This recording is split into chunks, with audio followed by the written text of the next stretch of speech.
this beautiful day at episode 3 of Flipping a Home with the Paul Rushforth Team and our investor client, Chris Cowan. Lots of stuff has been done on the home this week, so we're going to go in, take a look and see what Chris has done. And go huge changes have been done to the home over the last week. I'm standing right where that old wall used to be, which is awesome. It's completely opened up the kitchen area. You can see the fireplace from the kitchen and great view of the window. So Chris has definitely done a lot of work this week, and we'll talk to him soon about all of the challenges. So it looks like you've done tons of stuff this week. So what were the 3 big things that you got accomplished? We got a lot done this week, and I can't take credit for much of it. I had great people in here helping me out. Manotick Electric was in. We're basically going to be redoing a whole electrical in this house. New electrical panel, new wiring, so that's going to be great. Chris Armstrong Carpentry came in here, did a fantastic job. We took down these walls here. I helped, he did most of it. Took down these walls here, half wall that was over there, as well as another column here. Opened it up, nice big spacey.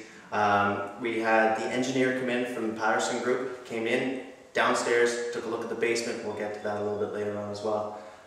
There's going to be some big changes here. Originally we wanted our stove in the island. Right. That's going to change. That's going to go right here. Yeah, that was going to go right here. Nice stove in the island.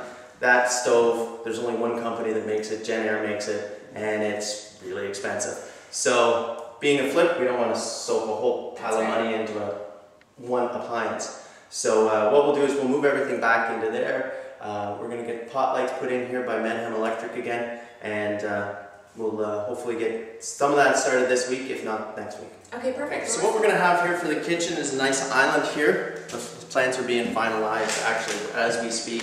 So a nice island here. Then we come over here. We're going to have stainless steel fridge, cabinets to the ceiling. We're going to have our stove, which was originally over there, moved back here because what I would have paid for the stove would have actually paid for the 3 appliances. So you can get an idea how expensive it is. Stove will be back here, microwave hood, cupboards above the top here. We're going to have counter space all across here. We'll have our sinks right in front of the window, dishwasher in here, and then some sort of railing, maybe a half wall in here, and as well as pot lighting around here. And that'll really brighten up this kitchen. Nothing hanging down, nothing getting in the way. Nice, clean, and it's going to look great. Excellent. All right, so let's go downstairs and take a look at the basement. basement. The basement, which has been almost completely gutted. Lots of drywall that's going to go up, and some of our floor plans have changed. What we did want to do was move the laundry room into the back area there, like we had talked about in the first episode. And turns out it's going to be really expensive to move that drain. Having to bust up the floor, run pipes, seal over the old floor. So what we're going to do is leave the laundry room in here and build sort of a laundry room closet type thing. Have a stackable washer and dryer right next to the sink over here. And I'm going to leave the bathroom exactly where it is. So we're going to still have an open concept basement, but one thing that we have run into are these posts. So Chris, what solution are you going to come up with these posts, and what are we going to do? Well, these posts would have ended up in the middle of our room here. So what we're going to do is we're going to clad them in something. Haven't quite decided yet. We can put a column around them. We can drywall them in.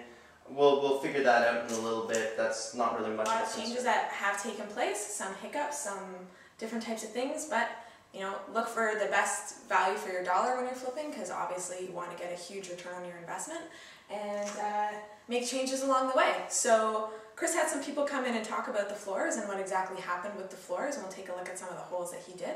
So what did you find out about the heaving of the floor, and what's the solution? The heaving of the floor could be from, normally it's from a couple different things. It's from either water pressure underneath, or it could be from bad soil. And we had a gentleman come in from the Patterson Group who's an environmental engineer. They check things out here, and basically there's nothing wrong with the soil. What they are thinking it is, and I didn't know this, it was learning for me, linoleum floors, tile floors, like peel and stick tiles on concrete, rubber back carpets on concrete, can cause floors to heave. So what they're thinking of, they check the walls, they're all straight, floor joists, they're all straight. So what they're thinking has happened is at one point there was linoleum over here. We did see that, we know that. But over here we're wondering, sort of similar markings, we're wondering if it was here too, and that's what's caused the floor to heave. The moisture can't get out through, so the floor's heaved. So what we're going to do next Wednesday or Thursday, Patrick from Mr. Foundation is going to bring in his guys. They're going to cut open the floor in certain spots. break it all open, take it out, get rid of all the debris. We're going to fix up the floors so when somebody comes into this house to walk around, see it, and buy it, they're going to have a perfectly even floor. I'm going to give them a report, an engineer's report stating that I'm not covering up anything. Everything's fine with the floor, everything's good underneath, and there's nothing wrong with the house. Because there's nothing worse than somebody coming in and saying, well, this is wrong, and there's something wrong with the floor, and I can hand them an engineer report and saying, no, everything's good. So when you're doing the flip, yes, you do want to change the kitchen, change the bathrooms, and make it look beautiful, but the most important thing, you want to make sure your foundation's right, your electrical's right, your plumbing's right, everything's up to code. So if you have an issue with the foundation and huge cracks in the floor and the house will be shifting, everything you've done upstairs is for nothing. So make sure you do it right, put the investment where you should be putting it and where you'll get the return on your dollar, and you'll have a successful flip. So far things are going great.